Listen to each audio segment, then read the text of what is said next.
Hello বন্ধুরা, আজকে আমি রান্না করছি পেঁপে দিয়ে সয়াবিন কষা। আমার উপকরণগুলো আমি বলে দিচ্ছি।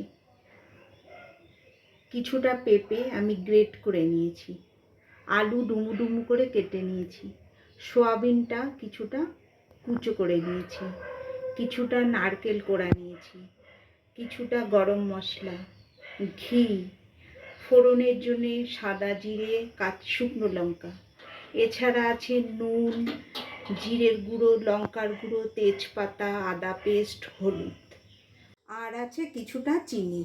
এই হলো আজকের রান্নার আমার উপকরণ।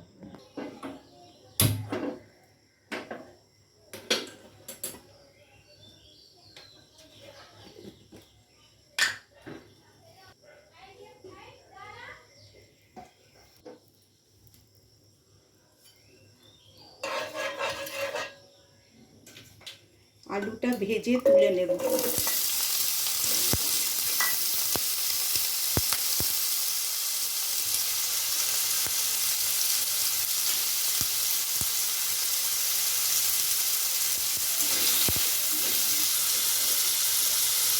তারপরে আমি করে নেব এইটুকু।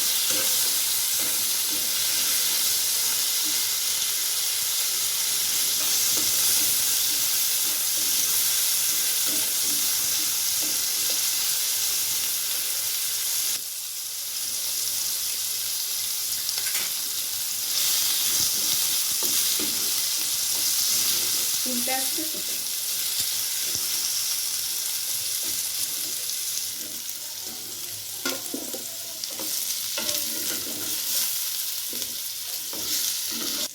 আমার আলু ফ্রাইটা হয়ে গেল। এবার আমি সয়াবিনটাকে ভেজে নেব। সয়াবিন কিছুটা ভেজে নেব, সামান্য একটু নুন দিয়ে ভেজে নেব।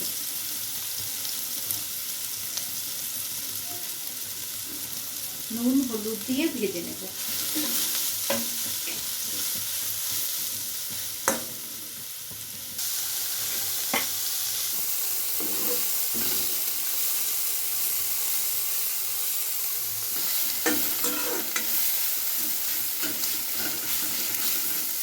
সয়াবিনটাও ভাজা হয়ে গেল, সয়াবিনটা ভেজে তুলে নিলাম।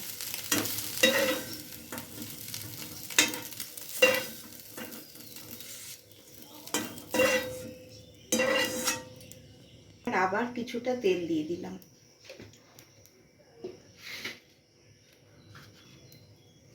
তেল দিয়ে আমি নারকেল কুচোগুলো লাল করে ভেজে নেব।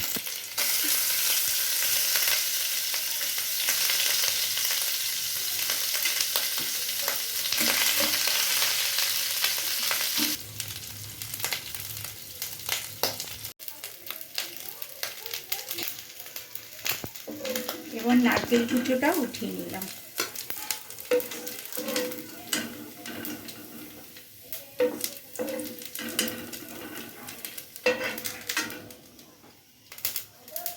এবার আমি ফোড়নে সাদা জিরে, শুকনো লঙ্কা কুচো দিয়ে দিলাম, আর একটু তেল দিয়ে দিলাম, দুটো তেজপাতা দিয়ে দিলাম। ওটা দেবার পর আমি যে পেঁপেটা গ্রেট করে রেখেছিলাম সেটা আমি তেলে ছেড়ে দিলাম।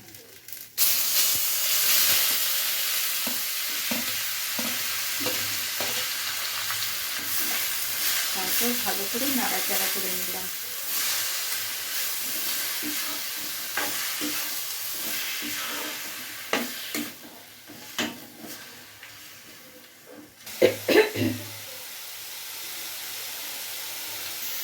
তারপর একে একে আমি মশলাগুলো সব দিয়ে দেব। একটু হলুদ গুঁড়ো, আদা পেস্ট, শুকনো লঙ্কার গুঁড়ো, একটু জিরের গুঁড়ো, কিছুটা নুন দিয়ে দিলাম।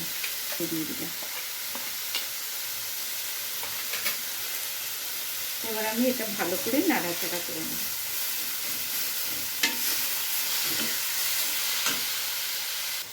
এরপর আমি এই কষানোটা কিছুক্ষণ ঢেকে দেব।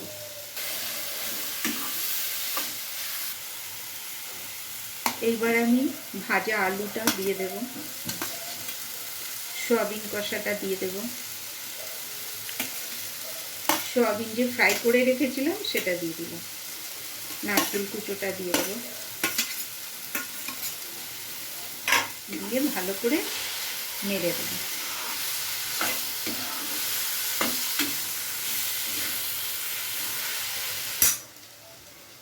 একটু হাত ধোয়া জল আমি চারপাশে ছড়িয়ে দিলাম,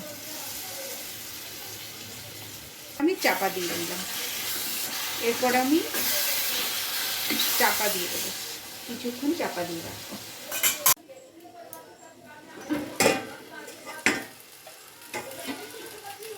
ঢাকনাটা তুলে নিলাম। এবার আমি কিছুটা ঘি দিয়ে দেব,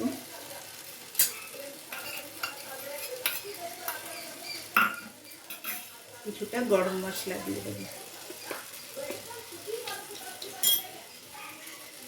দিয়ে ভালো করে নাড়াচাড়া করে নেব। আমার পেঁপে সয়াবিন কষা রেডি। রান্নাটা কেমন লাগলো আপনারা জানাবেন, লাইক দেবেন, আমার ফেসবুক পেজটা ফলো করবেন। আমার রান্নাটা কমপ্লিট হয়ে গেল। আমার ফেসবুক পেজটা চিত্রা গুহ, ফেসবুক পেজটা ফলো করবেন, ইউটিউব চ্যানেলটা সাবস্ক্রাইব করবেন, আর পাশে থাকা বেল আইকন প্রেস করবেন যাতে পরের ভিডিওগুলো আপনারা দেখতে